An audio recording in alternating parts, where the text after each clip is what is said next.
It's Mr. Blue here, back for another chemistry video.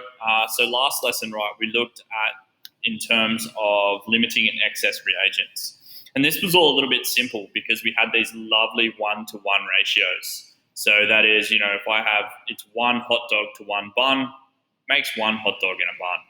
But chemistry is not that simple. And unfortunately, we end up with ratios that aren't exactly 1-to-1. So let's have a bit of a look at this using another example.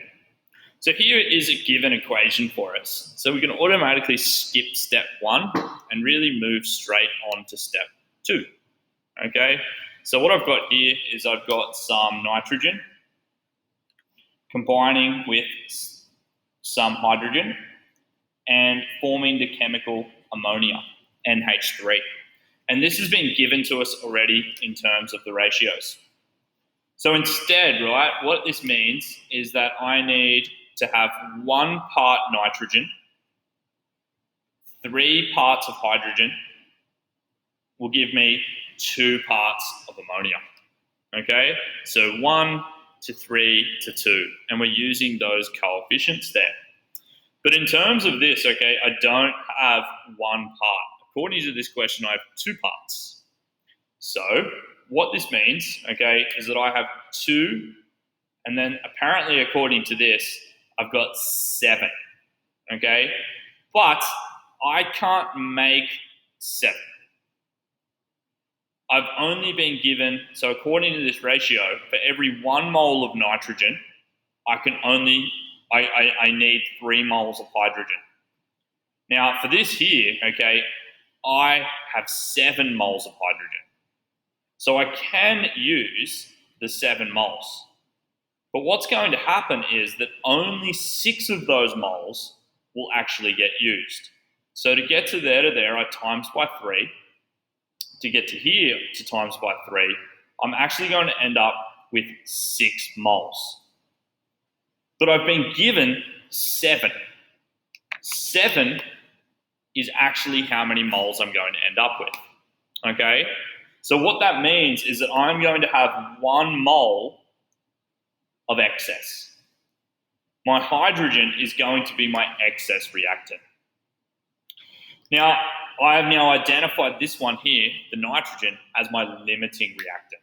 Okay, so this one here is going to be the limiting reactant.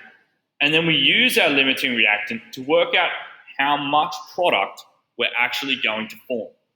So how much product am I actually going to form? Well, I've got 2 moles of nitrogen. And according to this molar ratio, to get all the way over to here, to get from 1 to 2, I need to times it by 2.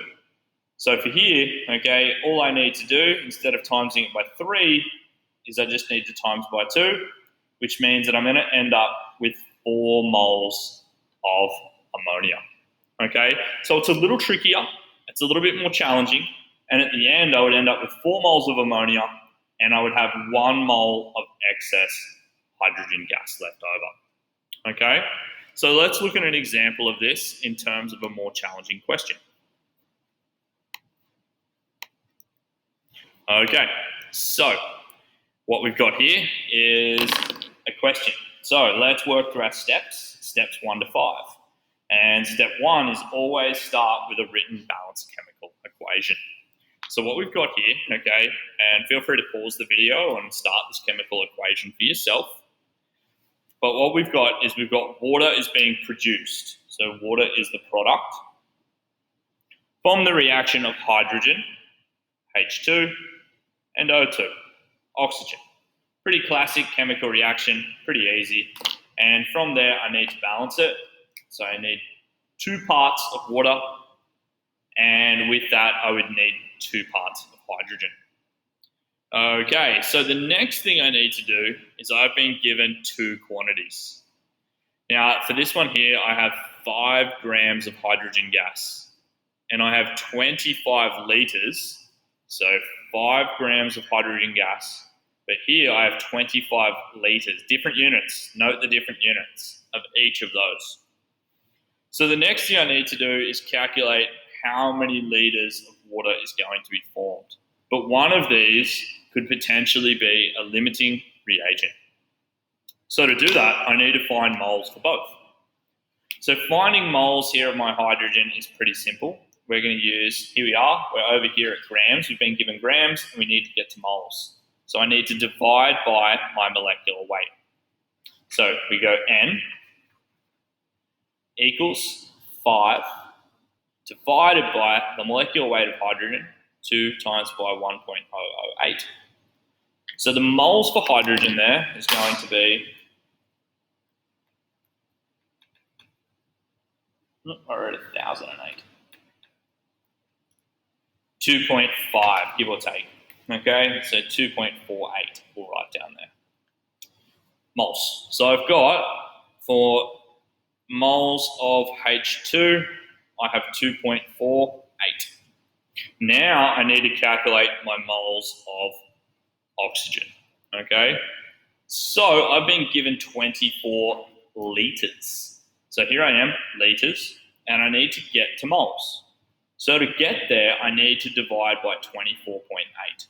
Okay, so we go, there we go. So now over here, we're going to find moles, and we go 25 divided by 24, well, let's just do it over, save some room, 24.8. And again, right, that is roughly going to come out at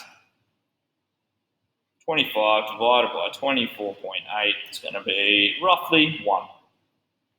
Okay? So 1 mole. Now this is where I guess it gets a little tricky. Okay? It gets a little tricky. Trying to work out the limiting reagent here. So I've got 2.48 and I've got 1 mole of this. Now according to this ratio, it's 2 to 1 that forms 2 parts of water.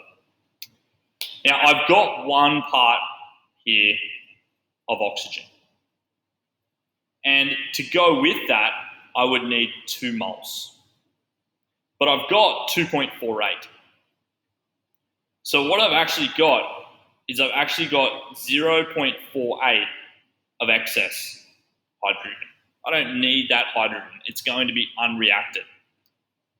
However, this one here, I don't have enough of. This is my excess. So therefore, this is my limiting reactant. So what this means is that I have 1 mole of oxygen. So how many moles of water am I going to have? I'm going to have 2. Because I had 1, but 1 mole of oxygen, if it's supplied with enough hydrogen, which it is going to end up with 2 moles of water. So how much water is produced in moles? 2. To be exact, because I've kept the number on my calculator, it's actually moles of H2O equals 2.016. Okay, and we're going to end up with excess unreacted 0.48. Hopefully this was helpful for you. It's another lesson from me, Mr. Simon Blue.